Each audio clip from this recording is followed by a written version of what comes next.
Recent ആയിട്ട് എനിക്ക് എൻ്റെ ഒരു ബ്രൈഡ് കുറച്ച് പ്രൊഫഷണൽ ഫോട്ടോസ് അയച്ചു തന്നു.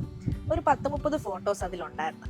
പക്ഷേ എല്ലാം തന്നെ റിപ്പീറ്റഡ് ഫോട്ടോസ്. ബ്രൈഡ് എന്നോട് പറഞ്ഞു, ചേച്ചി അന്ന് അധികം ടൈം ഒന്നും കിട്ടിയില്ല ഫോട്ടോസ് ഒന്നും എടുക്കാൻ, അതുകൊണ്ടാണ് ഇങ്ങനെ റിപ്പീറ്റഡ് ഫോട്ടോസ് വന്നതെന്ന്.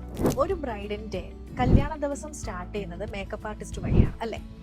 ഒരു ആർട്ടിസ്റ്റ് എത്തുന്നതിനേക്കാളും അവർ തരുന്ന ഒരു ടൈം കാണുമല്ലോ, ആ ടൈമിങ്ങിൽ എത്തുന്നതിന് മുമ്പ് ഒരു 10 മിനിറ്റ് നേരത്തെ ബ്രൈഡ് റെഡി ആയിട്ടിരിക്കാമെങ്കിൽ നമ്മൾക്ക് വന്ന ഉടനെ വർക്ക് തുടങ്ങുവാനും പറഞ്ഞ സമയത്ത് വർക്ക് തീർക്കുവാനും പറ്റും. റിപ്പീറ്റഡ് ഫോട്ടോസ് വരുന്നത് ഒരിക്കലും ഒരു ഫോട്ടോഗ്രാഫറുടെയോ അല്ലെങ്കിൽ ബ്രൈഡ്സിന്റെയോ മേക്കപ്പ് ആർട്ടിസ്റ്റിന്റെയോ ആരുടെയും കുറ്റമല്ല.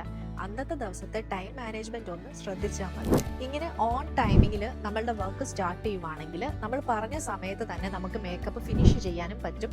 അതുപോലെ തന്നെ ഫോട്ടോഗ്രാഫേഴ്സിന് അവരുടെ വർക്ക് സ്റ്റാർട്ട് ചെയ്യാനും പറ്റും.